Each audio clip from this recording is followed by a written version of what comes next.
Tout d'abord, je voudrais me présenter. Alors, bien sûr, il y a des visages qui ne sont pas inconnus, des personnes que je connais déjà. Je pense que beaucoup, quand même, ne me connaissent pas encore. Donc, moi, je suis François Rateau, bénévole au secours dans l'équipe d'histoire depuis fin 2014. Et depuis le début de l'année, donc, on m'a demandé si je voulais bien être vice-président. Donc, je suis donc vice-président de la délégation sur le comité Puy-de-Dôme, le comité 63. Et quand vous êtes arrivé, vous avez déjà remarqué qu'il y a le Fraternibus. Mais outre le Fraternibus, le Fraternibus, c'est le lieu déjà où vous pourrez rencontrer les membres du bureau. Tout le bureau se tiendra au Fraternibus tout à l'heure. Donc vous pourrez aller pouvoir discuter, prendre du temps avec eux. Les 4 pôles ont été installés qui signifient les 4 territoires du Puy-de-Dôme. Les équipes sur ces territoires seront là, presque toutes, il y en a quelques-unes qui n'ont pas pu venir, pour vous présenter leurs actions sur le terrain. Donc ça va vous permettre et nous permettre de découvrir la diversité de toutes les actions qui sont menées dans le Puy-de-Dôme. Voilà, je vous remercie de votre écoute. Et je vous souhaite à tous c'est ensemble construire un monde juste et fraternel. Ensemble construire un monde juste et fraternel. Et je vous propose simplement pour commencer un texte de réflexion sur la rencontre, justement, sur le fait de rencontrer l'autre différent. Un texte qui peut inviter à réfléchir. Si nous laissons le visiteur s'avancer, il va s'introduire dans notre vie. Nous avons peur de cette aventure, car nous qui étions trop sûrs de ce que nous allions lui proposer, c'est laisser s'ouvrir la possibilité que cet autre vous rende autre à votre tour. Bonne journée à tous.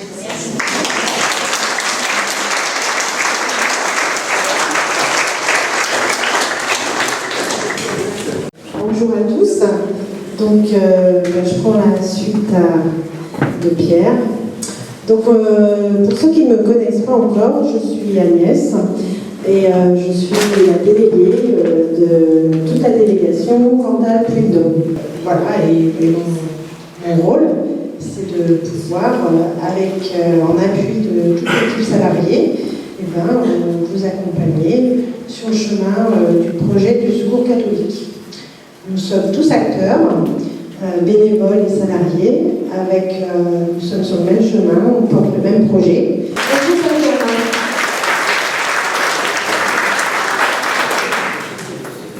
Bonjour à toutes et à tous. Est-ce que vous m'entendez bien? Rassurez-vous, je suis le dernier à parler. Alors, j'ai pas mal de petites choses à vous dire et puis quelques nouvelles du national. Tout d'abord, moi je suis très honnête, je vous remercie pour votre présence aujourd'hui, ce samedi 30 septembre. J'ai chaud au cœur de pouvoir venir des différentes équipes, j'y reviendrai. Avant ça, il y a 2 personnes du bureau qu'on ne vous a pas présentées. Vous avez vu Pierre, vous avez écouté Pierre, François, Agnès, Patrick. Lève-toi Patrick. Merci Patrick. Qui arrive du Cantal. Qui a venu au Fraternibus ce matin très tôt et qui le ramènera dans le Cantal, puisque le Fraternibus est basé au Rigal. Il y a Christine, notre trésorière.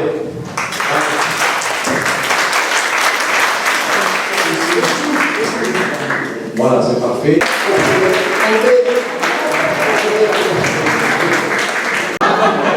Non, attendez. Ça permet d'enchaîner.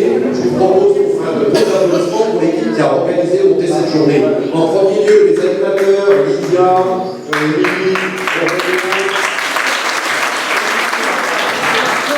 François, le vice-président, et tous les bénévoles qui ont préparé avec eux, vous voyez, du Fraternibus, Patrick, bon voilà, vous pouvez vous faire un gigantesque applaudissement.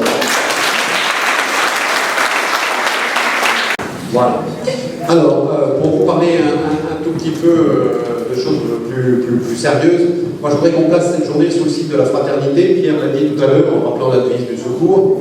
Et comme l'a dit Agnès également, bénévoles, salariés, personnes accueillies, parce que nous avons des personnes accueillies parmi nous. eh bien, nous sommes dans cette même aventure de la fraternité. Et c'est en fait ce qui nous relie aujourd'hui, cette rencontre et cette approche fraternelle, indépendamment de nos cultures, de nos parcours, de nos histoires personnelles. On va vous proposer, ce qui n'est pas le cas actuellement, d'adhérer au Secours catholique pour ceux qui le souhaitent, que vous soyez salariés, bénévoles ou personnes accueillies. Et ce faisant, en adhérant au mouvement, voilà, vous aurez la possibilité, via une procédure qu'il faut qu'on mette en place dans la délégation, pour rejoindre et être les représentants de la délégation à l'Assemblée Générale du Secours catholique. Et je vous en remercie.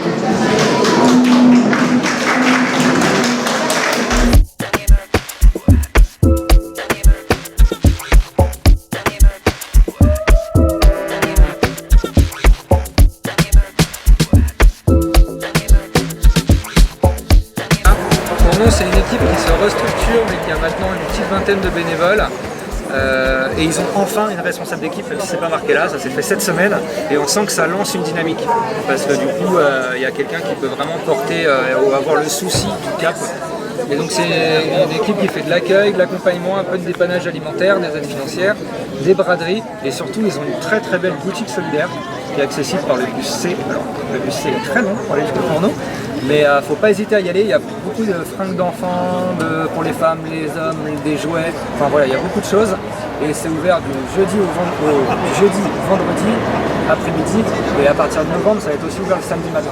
C'est dans un local du Secours? C'est dans un local qui est indépendant, c'est au pied des immeubles, c'est un local qui est mis à disposition par la mairie. La Vache Carrée, qui est un café-jeu de la Ludothèque, une association. Donc on fait deux, trois fois dans l'année des ateliers à la fois cuisine et jeu. C'est-à-dire qu'il y a une animatrice cuisine qui vient et qui fait, alors je vous montrerai des photos par exemple, le dernier qui a été fait, ça a été à base de fruits, elle leur a fait faire des trucs très jolis en fruits, et puis une fois que ça c'est fait, on joue animé donc avec la Vache Carrée sur des jeux qui ont trait à l'alimentation.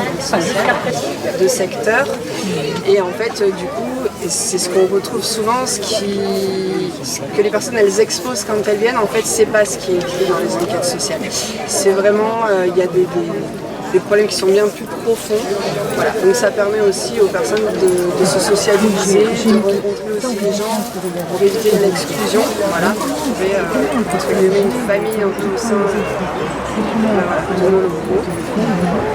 Voilà, je dois certainement en oublier Guy. Donc c'est Guy le responsable de Gerza, un des co-responsables, et je suis la deuxième co-responsable. Voilà, et sur Gerza, en fait, Gerza, tout ce qui est autour de Gerza, et en fait, on fait les AT, donc on fait Gerza, Olna, Sébaza, Blanza, Malintra, Saint-Bosir et Châteauguay aujourd'hui. Ça nous fait qu'on couvre grosso modo 3 000 habitants.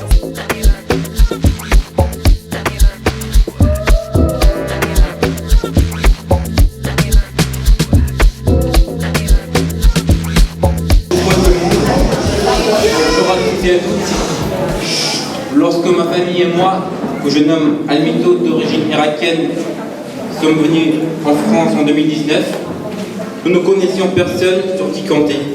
Nous étions seuls, déracinés, désespérés. C'est alors que le Secours catholique nous a tendu la main. Comme un phare dans la tempête, cette association est devenue notre arbre de paix, notre bouée de sauvetage. Je me souviens de nos premiers pas visitant leurs locaux à Rion.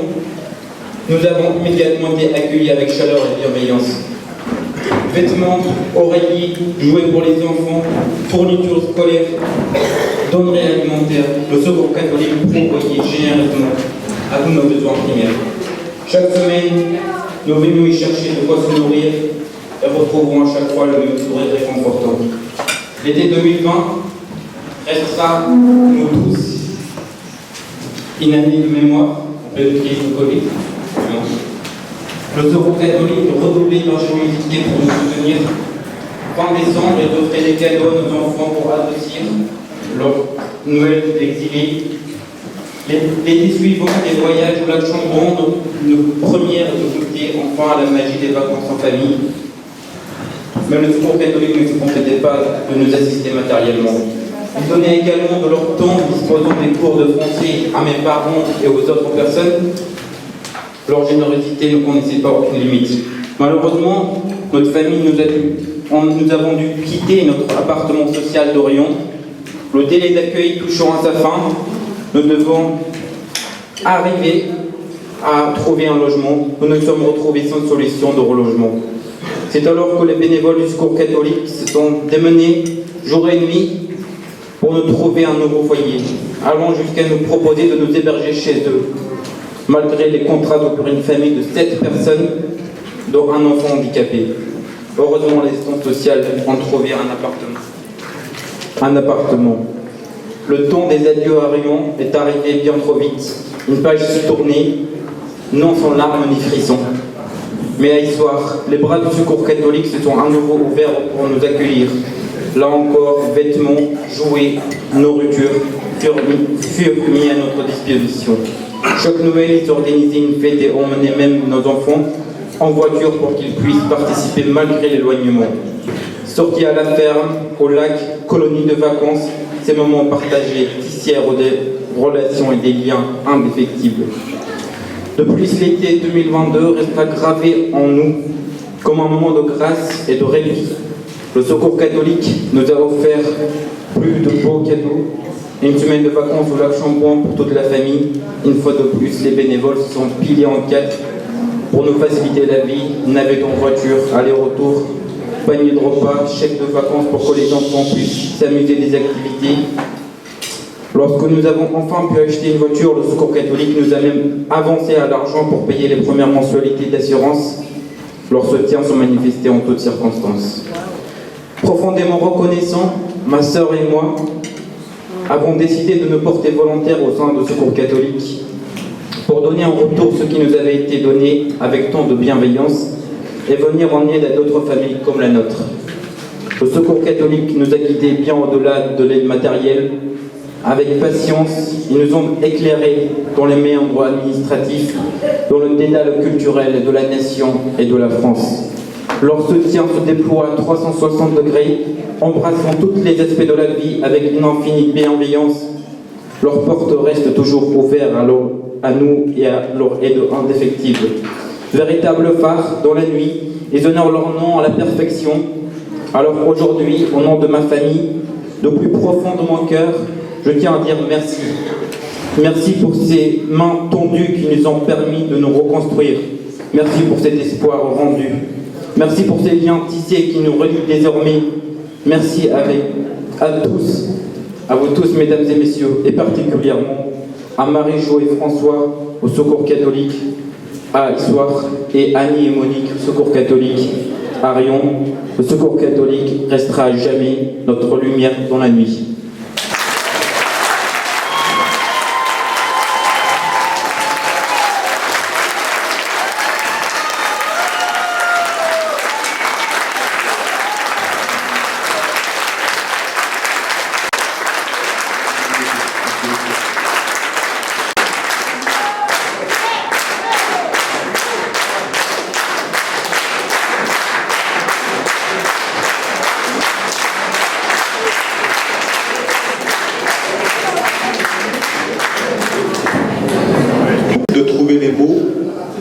Un tel témoignage. Moi, je voudrais vous remercier. Merci pour ce très beau témoignage. Vous voyez qu'il y en a plusieurs qui ont les larmes aux yeux, parce que votre témoignage, c'est certainement ce qui fait qu'on est à vos côtés. C'est ce qui fait qu'on est tous ensemble, voilà, aux côtés des personnes qui ont besoin, qui sont comme vous. Et je voudrais beaucoup vous remercier, parce que tout le reste est superflu. Ce que vous venez de dire, c'est l'essentiel.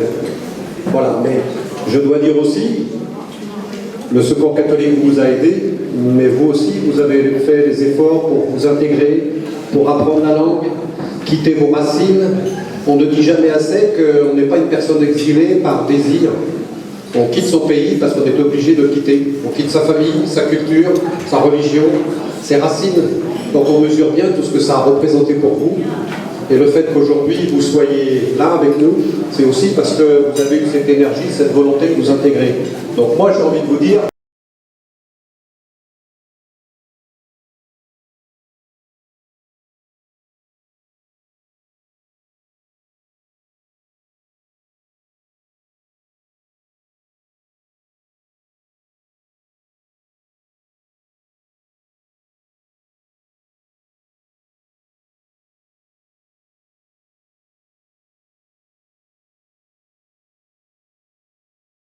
Ici, on va d'abord découvrir ensemble l'histoire de la coutellerie thiernoise. Donc vous assisterez à des démonstrations. Il y aura encore 2 étages de collection, vous présentant environ 700 modèles du XVIe siècle jusqu'aux années 1980. Et pour terminer, la boutique artisanale du musée. Donc je vais prendre s'il vous plaît les 25 premiers, vont monter avec moi à l'étage. Faites attention aux marches.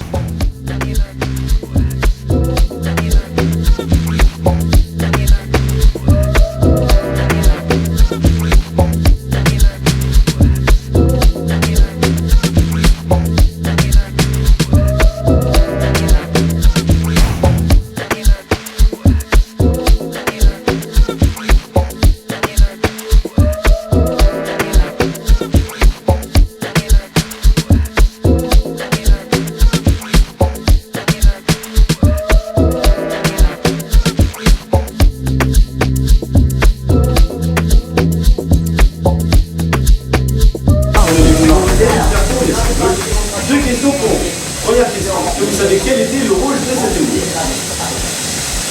Ce couteau-là, bon bah dommage, il apparaît au 1er siècle avant Jésus-Christ, c'est-à-dire à l'époque gallo-romaine.